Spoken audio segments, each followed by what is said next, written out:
స్వాగతం. బులెటిన్లో ముందుగా headlines.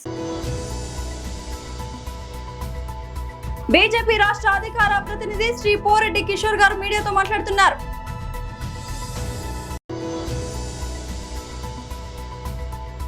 YSRCP general secretary Nandamuri Lakshmi Parvathi press meet.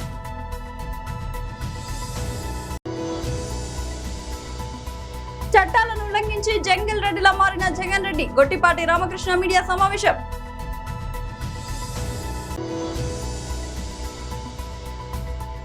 Hyderabad లో వినాయక విగ్రహాల ఎత్తుపై పోలీసుల ఆంక్షలు. బీజేపీ రాష్ట్ర అధికార ప్రతినిధి శ్రీ పోరెడ్డి కిషోర్ మీడియాతో మాట్లాడుతున్నారు. మీడియా మిత్రులందరికీ నమస్కారం. ఈరోజు మీరు దేశం మొత్తము రిపోర్ట్ చేయబడుతున్న న్యూస్ ఒకటి మీరు ముందే చూసే ఉంటారని అనుకుంటున్నాను. మొన్న జరిగిన కాక్రోచ్ జనతా పార్టీ ప్రొటెస్ట్ సమయంలో, అట్లాగే పార్లమెంట్ పై ఆల్మోస్ట్ దాడి జరిగినటువంటి సమయంలో విద్యార్థులమని చెప్పుకుంటూ ఎన్నో అసాంఘిక శక్తులు ఆ ఉద్యమంలోనూ, ఆ పార్లమెంటుపై దాడిలోనూ, అట్లాగే సోషల్ మీడియాలో కూడా ప్రజల మధ్య విద్వేషాలని, బీజేపీ నాయకుల యొక్క గౌరవాన్ని తగ్గించే విధంగా అశ్లీలకరమైనటువంటి ఏఐ ఆర్టిఫిషియల్ ఇంటెలిజెన్స్ ద్వారా తయారు చేయబడ్డ వీడియోలని మన ఇతర దేశాలతో మన భారతదేశ సంబంధాలకు విఘ్నం కలిగించే విధంగా ఆ దేశ నాయకులను కూడా చాలా అశ్లీలంగా పోర్ట్రే చేస్తూ ఎన్నో సోషల్ మీడియా పోస్టులు పెట్టడం జరిగింది. అయితే ఆ పోస్టులని తీసివేయాలని, ఆ పోస్టులు పెట్టిన వారిపై చర్యలు తీసుకోవాలని, అట్లాగే ఆ ఫేస్బుక్, ఇన్స్టాగ్రామ్ పోస్టులు ఏవైతే మెటా అనే కంపెనీకి సంబంధించిన ఈ రెండు సోషల్ మీడియా సంస్థలు ఏవైతే ఉన్నాయో వాటి మీద కూడా చర్యలు తీసుకోవాలని పెట్టిన కేసుని మన హైదరాబాద్ పోలీసులు, సైబర్ క్రైమ్ పోలీసులు ఎఫ్ఐఆర్ నమోదు చేయడం జరిగింది. అయితే ఆ కేసు పెట్టిన వాళ్ళలో ఇద్దరిలో ఒకరు నా పక్కనే ఉన్నారు, సాయి కిరణ్ గౌడ్. అందులోని విషయాల గురించి కొంచెం క్లుప్తంగా వివరించి దాని తర్వాత ఈ ప్రెస్ కాన్ఫరెన్స్ పెట్టవలసిన అవసరం ఏంటి అనేది వివరిస్తాను. ఇప్పుడు మోడీ గారి ఫేక్ వీడియోలు తయారు చేయడమే కానీ, అశ్లీలకరమైన వీడియోలు తయారు చేయడమే కానీ, ప్రజలని రెచ్చగొట్టే విధంగా, అంటే ఈ ఫేక్ వీడియోల ద్వారా ప్రజలను రెచ్చగొట్టే విధంగా పబ్లిక్ ఆర్డర్, అంటే శాంతి భద్రతలకు విఘాతం కలిగించే విధంగా భారతదేశ సంబంధాలు ఇతర దేశాలతో, ఫ్రెండ్లీ నేషన్స్ అంటాం, అంటే మనతోటి మంచి సంబంధాలు ఉన్న దేశాల నాయకులపై, అట్లాగే ఆ దేశాలతో ఆ రిలేషన్స్ చెడిపోయే విధంగా పెట్టిన అశ్లీలకరమైన పోస్టులే కానివ్వండి, వీటన్నిటినీ నేను ఇంతకుముందు చెప్పినట్లుగా వీటిపై యాక్షన్ తీసుకోవాలని చెప్పి కేసు నమోదు చేశారు. YSRCP general secretary Nandamuri Lakshmi Parvathi press meet.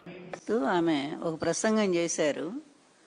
అది విన్న తర్వాత మీ ద్వారా ఆమెను కొన్ని ప్రశ్నలు అడుగుదామనుకుంటున్నాను నేను. ఫస్ట్ పాయింట్ ఏంటంటే, ఆమె ఒక మాట అన్నారు, అక్కడ కౌరవ సభలో ద్రౌపదిని అవమానించినట్టుగా ఇక్కడ జగన్మోహన్ రెడ్డి గారి పరిపాలనలో చట్టసభలో, అసెంబ్లీలో నన్ను కూడా నా శీలం మీద నిందలేశారు, నన్ను వ్యక్తిత్వ హననం చేశారు, నన్ను చాలా ఘోరంగా అవమానించారంటూ ఆమె ఒక పచ్చి అబద్ధం మాట్లాడారు. పచ్చి అబద్ధం. ఎందుకంటే బహుశా కుటుంబం అంతా అబద్ధాల్లోనే నడుస్తూ ఉన్నట్టుగా అనిపిస్తూ ఉంది. భర్త, కొడుకు, చివరికి ఈమె కూడా కుటుంబంలో చేరిపోయింది అబద్ధాల ప్రపంచంలోనే. తల్లి, నేను ఒక్కటే చెప్తా ఉన్నాను, నువ్వెవరో కాదు, ఎన్టీఆర్ గారి కుమార్తెవి. మేము గౌరవంగానే అడుగుతున్నాను. నేను ఒక్క సమాధానం చెప్పమ్మా. నిన్ను చట్టసభ అంటే శాసనసభలో ఎవరైనా అవమానం చేశారా? అది ఒక్కసారి మీరు నిరూపించగలరా? ఎందుకంటే ఇప్పుడు మీ ప్రభుత్వమే ఉంది కదా, ఈ ప్రభుత్వం మరి రికార్డులన్నీ ఉంటాయి, అసెంబ్లీ రికార్డులన్నీ కూడా వాటన్నిటిని కూడా బయటికి తీయించి పరిశీలిస్తే మిమ్మల్ని అవమానం చేశారో లేదో అనేది చాలా స్పష్టంగా అందరికీ తెలుస్తుంది. ఈ విధంగా మీకు మీరే ఒక సానుభూతిని క్రియేట్ చేసుకోవటానికి ప్రయత్నం చేస్తే అది నమ్మటానికి ఎవరు సిద్ధంగా లేరనే సత్యాన్ని కూడా మీరు గ్రహించాలి. ఎందుకు ఊరికే నోరు ఉంది కదా అని చెప్పి అబద్ధాలు ప్రచారం చేయటం ఎందుకమ్మా? నువ్వు ఎన్టీఆర్ కూతురు అనే సంగతి నువ్వు మర్చిపోబాక. అది చంద్రబాబు లోకేష్ వాళ్ళిద్దరు మాత్రం అబద్ధాలకి ఒక పేటెంట్ లాగా అయిపోయారు. ఇప్పుడు ఆ కోవలో నువ్వు కూడా చేరుతా ఉన్నావని తెలుస్తూ ఉంది. అదొక్కసారి ఆ రికార్డులను పరిశీలిస్తే వాస్తవం ఏంటనేది బయటకు వస్తుంది. నిజానికి నీ వ్యక్తిత్వాన్ని, నీ క్యారెక్టర్ మీద నిందల్ని ఈ ఊరు వాడ మొత్తం ప్రచారం చేసింది నీ కొడుకు, నీ భర్త. నువ్వు ఫస్ట్ ఎవరిని నియంత్రించాలా? నువ్వెవరిని నిందించాలా? వాళ్ళని ఆపాలా? రాజకీయ ప్రయోజనాల కోసం నన్ను తీసుకెళ్లి బజార్లో పెడతారా అని చెప్పి వాళ్ళని నీ కొడుకు 4 తన్నులు తన్నాలా, 4 దెబ్బలు వేయాలా? ఇట్లాంటి పిచ్చి పిచ్చి ప్రచారాలు తల్లి మీద ఎవరైనా తీసుకెళ్తారా జనంలోకి అని చెప్పి? అది పోయి నువ్వు కూడా ఎవరో మీద నిందలేస్తే ఎట్లమ్మా? అప్పుడు మీ పార్టీలో ఉన్నవారే మిమ్మల్ని ఒక మాట అంటే నిజంగానే ఆ రోజు అందరం ఖండించాము. ఎందుకంటే ఒక మహిళను ఆ విధంగా అవమానించకూడదని. కానీ అంతకుముందు నీ కొడుకు, నీ భర్త, వాళ్ళ కుటుంబం స్త్రీల మీద చేసిన అవమానాలను కూడా నువ్వు ఒక్కసారి గనక గమనించి ఉంటే నువ్వు వాళ్ళనే ముందు నిందించి ఉండేదానివి.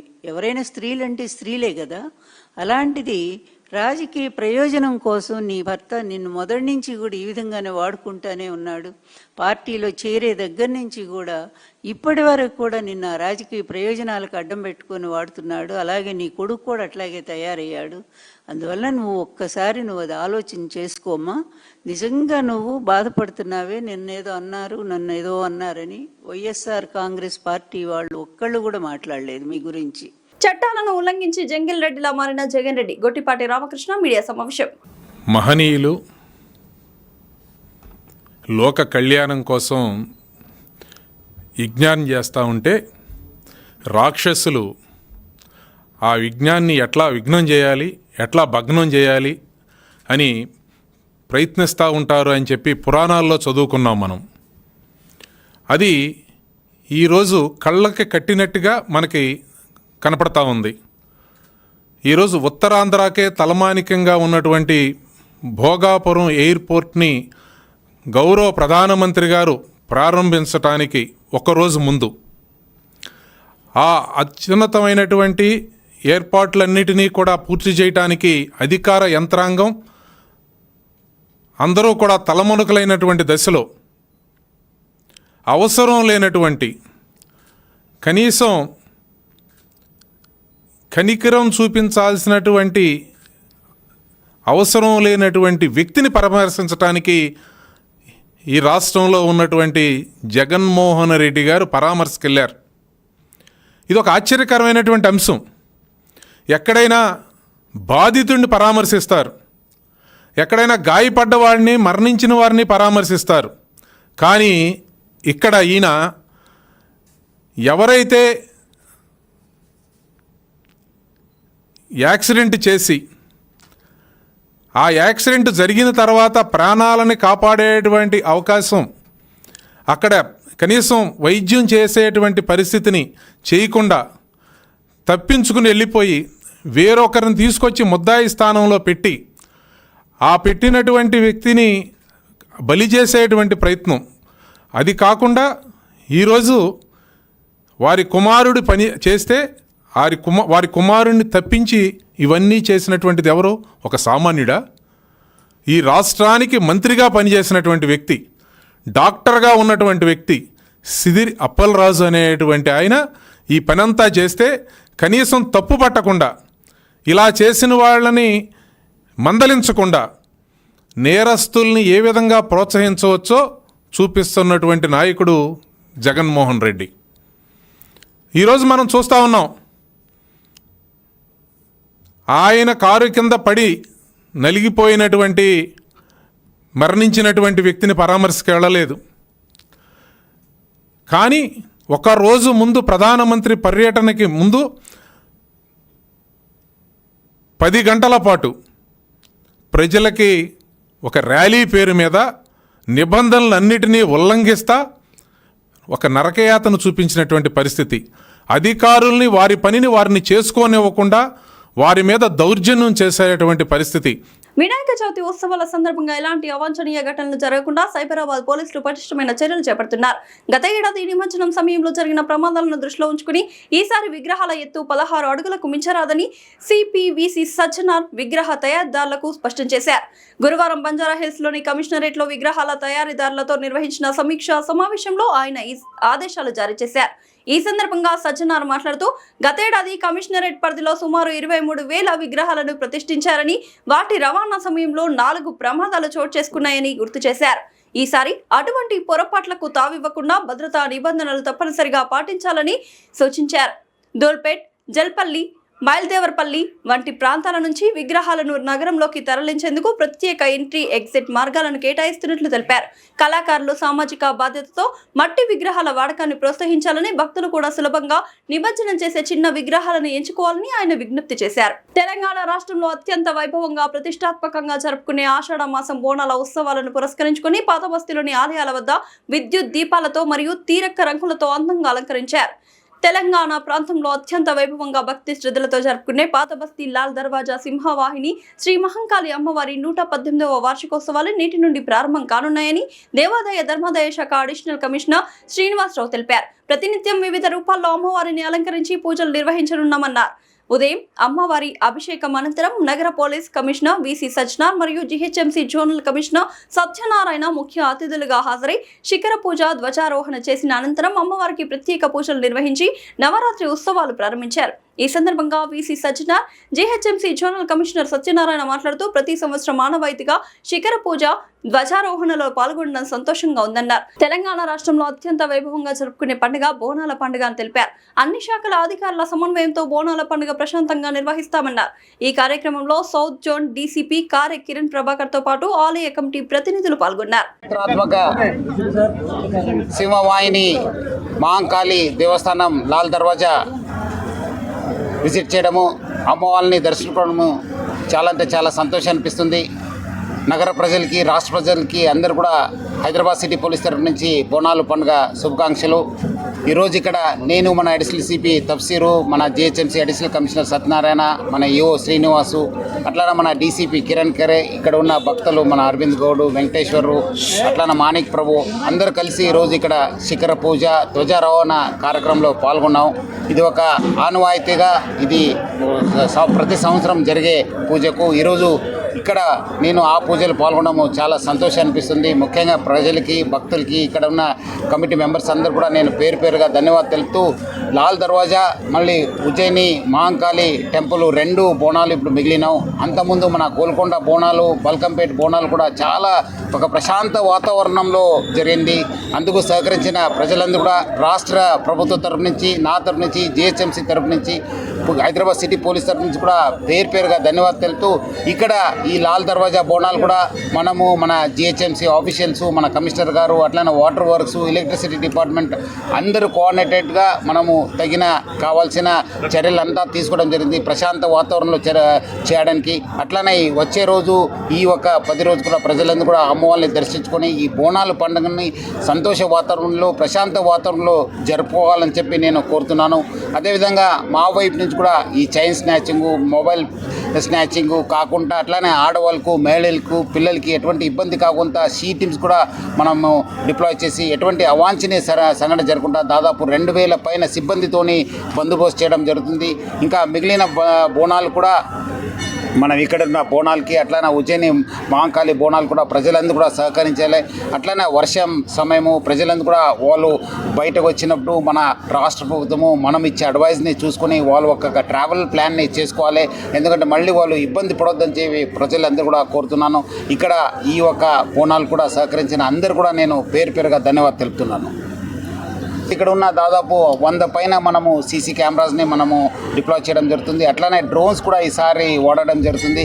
ఇట్లానే టెక్నాలజీ కూడా వాడుకొని ఎవరెవరు ఎక్కడెక్కడి నుంచి వస్తున్నారు, ఎంత పబ్లిక్ వస్తున్న పైన కూడా మనము ఈసారి కొత్తగా మనము పైలట్గా ఎక్స్పెరిమెంట్ చేయడం జరుగుతుంది. సో దట్ మనం వచ్చే రోజు మనకు ఎటువంటి బందోబస్తు చేయవచ్చు, ఏమేమి ఛాలెంజెస్ ఉంటాం అని చెప్పి. అట్లానే ఇక్కడ చాలాసారి లాస్ట్ కొన్ని సంవత్సరం ఏమేమి ఛాలెంజెస్, ప్రజలకు ఏమేమి ఇబ్బంది అయింది అది కూడా స్టడీ చేసి మన అడిషనల్ సిపి తఫ్సీర్ నేతృత్వంలో మన డీసీపీ కిరణ్, డీసీపీ రక్షితామూర్తి అట్లానే మన ఆఫీసర్స్ అందరూ కూడా స్టడీ చేసి ప్రజలకి ఎటువంటి ఇన్కన్వీనియన్స్ కాకుండా, ఎందుకంటే మనకు టైం ప్రకారం జరిగే పూజలు కావచ్చు, విఐపి విజిట్ కావచ్చు, ట్రాఫిక్ జామ్ కావచ్చు, ఆ దృష్టిలో పెట్టుకొని ప్రజలకు ఎటువంటి ఇబ్బంది కాకుండా హైదరాబాద్ సిటీ పోలీసు చాలా పకడ్బందీగా బందోబస్తు ఏర్పాటు చేయడం జరిగింది. మనము సీసీ కెమెరాస్ని మనము డిప్లాయ్ చేయడం జరుగుతుంది. అట్లానే డ్రోన్స్ కూడా ఈసారి వాడడం జరుగుతుంది.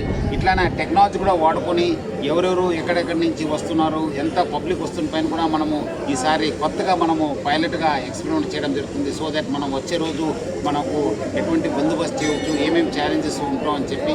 అట్లనే ఇక్కడ చాలాసారి లాస్ట్ కొన్ని సంవత్సరం ఏమేమి ఛాలెంజెస్, ప్రజలకు ఏమేమి ఇబ్బంది అయింది అది కూడా స్టడీ చేసి మన అడిషనల్ సిపి తఫ్సీర్ నేతృత్వంలో మన డీసీపీ కిరణ్, డీసీపీ రక్షితామూర్తి అట్లానే మన ఆఫీసర్స్ అందరూ కూడా స్టడీ చేసి ప్రజలకి ఎటువంటి ఇన్కన్వీనియన్స్ కాకుండా, ఎందుకంటే మనకు టైం ప్రకారం జరిగే పూజలు కావచ్చు, విఐపి విజిట్ కావచ్చు, ట్రాఫిక్ జామ్ కావచ్చు, ఆ దృష్టిలో పెట్టుకొని ప్రజలకు ఎటువంటి ఇబ్బంది కాకుండా హైదరాబాద్ సిటీ పోలీసు చాలా పకడ్బందీగా బందోబస్తు ఏర్పాటు చేయడం జరిగింది.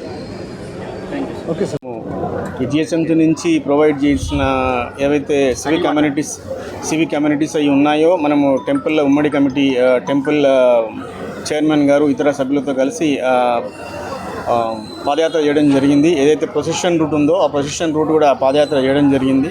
అక్కడ నుంచి ఏవైతే ప్రపోజల్స్ అంటే ఈ సీసీఏ మన ఈ బలిగంప రోడ్ కానీ, తర్వాత ప్రొసెషన్ రూట్ కానీ, ఇతర రూట్లు అన్నీ కూడా చూడడం జరిగింది. అక్కడ ఏవైతే కావాల్సిన వర్క్స్ ఉన్నాయో నాకు చైర్మన్ ద్వారా ప్రపోజల్స్ వచ్చాయి. ఆ ప్రపోజల్స్ అన్నీ కూడా దాదాపు జిహెచ్ఎంసీ నుంచి గవర్నమెంట్ ఇన్స్ట్రక్షన్స్ ప్రకారము కమిషనర్ గారు 11,70,00,000 వర్క్స్ శాంక్షన్ చేయడం జరిగింది. అట్లే కాకోకుండా ఈ డార్క్ స్పాట్స్ ఏవైతే ఉన్నాయో మనం టెంపరీ లైటింగ్ పెట్టడం, తర్వాత ఈ పవర్ క్యాన్స్, ఇల్యూమినేషను, ఎక్కడైతే డార్క్ స్పాట్స్ ఉన్నాయో అక్కడ మనము ఎల్ఈడి లైట్స్తో పెట్టడం జరిగింది. అలాగే టెంపుల్స్ కూడా ఏవైతే టెంపుల్స్ వర్క్స్ ప్రపోజ్ చేశారో టెంపరీ షెడ్స్ కావచ్చు, షామియానాస్ కావచ్చు, పెయింటింగ్, తర్వాత సీరియల్ లైటింగ్, పవర్ క్యాన్స్, ఇవన్నీ కూడా ఆర్చెస్ దాన్ని కూడా పెట్టడం జరిగింది. అలాగే ఈసారి ప్రతి టెంపుల్లో ఈ సేక్రెడ్ వేస్ట్, ఈ బోనం రైస్, తర్వాత నీమ్ లీవ్స్ అవన్నీ తీయడానికి కూడా మనం బ్లాక్ కవర్స్ కూడా సప్లై చేస్తున్నాం. ఇలాంటి అన్నీ కూడా తర్వాత శానిటేషన్ వచ్చేసరికి మనం అడిషనల్గా వెహికల్స్, అడిషనల్ లేబర్ పెట్టి కూడా temple surroundings, all approach roads, పర్టికులర్గా మెయిన్ టెంపుల్స్ ఏవైతే ఉన్నాయో వాటికి వేపి తాకిడి ఎక్కువ ఉంటుంది కాబట్టి అన్ని శానిటేషన్ పరంగా అన్ని చర్యలు తీసుకోవడం జరుగుతుంది. ఎలాంటి సమస్యలు లేకుండా, ఎలాంటి ఇబ్బందులు లేకుండా అన్ని చర్యలు జిహెచ్ఎంసీ తరఫు నుంచి తీసుకోవడం జరుగుతుందని మీ అందరి టెంపుల్ కమిటీ సభ్యులకు చెప్పడం జరుగుతుంది. అలాగే కాకుండా ఇంకా పోలీస్ డిపార్ట్మెంట్తో పర్టికులర్గా కోఆర్డినేట్ చేసుకొని ఇంకా పోలీస్ ఆఫీసర్స్ కానీ లోకల్ ఏసీపీస్, తర్వాత సిఐస్ వాళ్ళు ఏమన్నా సజెస్ట్ చేస్తే డార్క్ స్పాట్స్ ఇక్కడ మాకు ఈ ఫెసిలిటీస్ కావాలి అని చెప్తే అవి కూడా ప్రొవైడ్ చేయడానికి జిహెచ్ఎంసీ సంసిద్ధంగా ఉందని చెప్పి అందరికీ తెలియజేస్తూ ఈ అవకాశం ఇచ్చిన మీ అందరికీ కూడా ధన్యవాదాలు. Thank you. భోగాపురం ఎయిర్పోర్ట్ లో కమాండ్ కంట్రోల్ రూమ్ వద్ద పోలీసు ఉన్నతాధికారులతో హోంమంత్రి అనిత సమీక్ష. భద్రతా ఏర్పాట్లు, ట్రాఫిక్, పార్కింగ్ ఏర్పాట్లపై చర్చించిన మంత్రి. అధికారులకు కీలక సూచనలు చేసిన హోంమంత్రి అనిత ప్రధాని పర్యటన సందర్భంగా ట్రాఫిక్ సమస్యలు తలెత్తకుండా ముందస్తు చర్యలు చేపట్టాలని అధికారులకు ఆదేశం. అన్ని శాఖల అధికారులు సమన్వయంతో పనిచేసి ప్రధాని పర్యటనను విజయవంతం చేయాలని సూచన. ప్రజలకు ఎలాంటి అసౌకర్యం కలగకుండా అన్ని ఏర్పాట్లు పూర్తి చేయాలని అధికారులకు హోంమంత్రి అనిత ఆదేశాలు. సీసీ కెమెరాలు పర్యవేక్షించిన మంత్రి అనిత.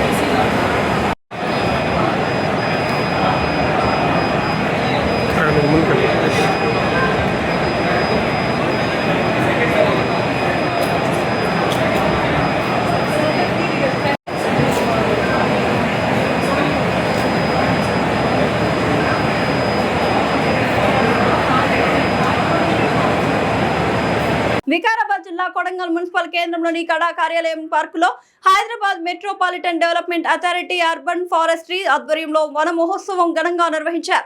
ఈ కార్యక్రమానికి ముఖ్య అతిథిగా హాజరైన HMDA director Rohin Reddy, HMDA deputy director Vijay Prasad, municipal chairman Nandaram ప్రశాంత్లు మొక్కలు పంపిణీ చేశారు. అనంతరం హెచ్ఎండిఏ డైరెక్టర్ రోహిన్ రెడ్డి మాట్లాడుతూ పచ్చదనం పెంచడానికి చేపడుతున్న వన మహోత్సవంలో అందరూ భాగస్వాములు కావాలని, ప్రతి ఇంటి ముందు మొక్కలు నాటుకోవాలన్నారు. కార్యక్రమంలో ఎఫ్ఆర్ఓ సత్యనారాయణమ్మ, ఎఫ్ఏఎస్ఓ శ్రీనివాస్ రెడ్డి, కడా కార్యాలయ సిబ్బంది, మహిళా, యువత పాల్గొన్నారు.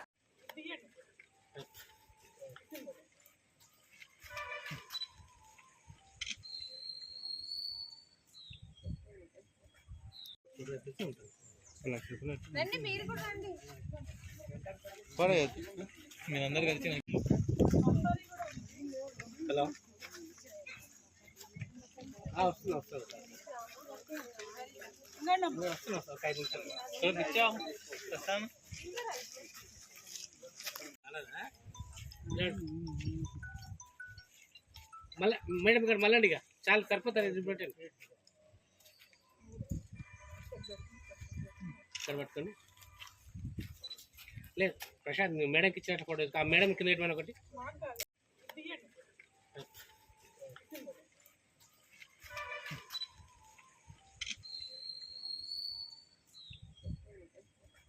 బులెటిన్ నుంచి ముందే హెడ్లైన్స్ మరోసారి. బీజేపీ రాష్ట్ర అధికార ప్రతినిధి శ్రీ పోరెడ్డి కిషోర్ గారు మీడియాతో మాట్లాడుతున్నారు.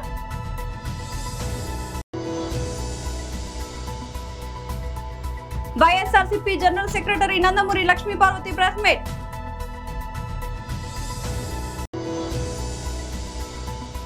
చట్టాలను ఉల్లంఘించి జంగిల్ రెడ్డిలా మారిన జగన్ రెడ్డి, గొట్టిపాటి రామకృష్ణ మీడియా సమావేశం.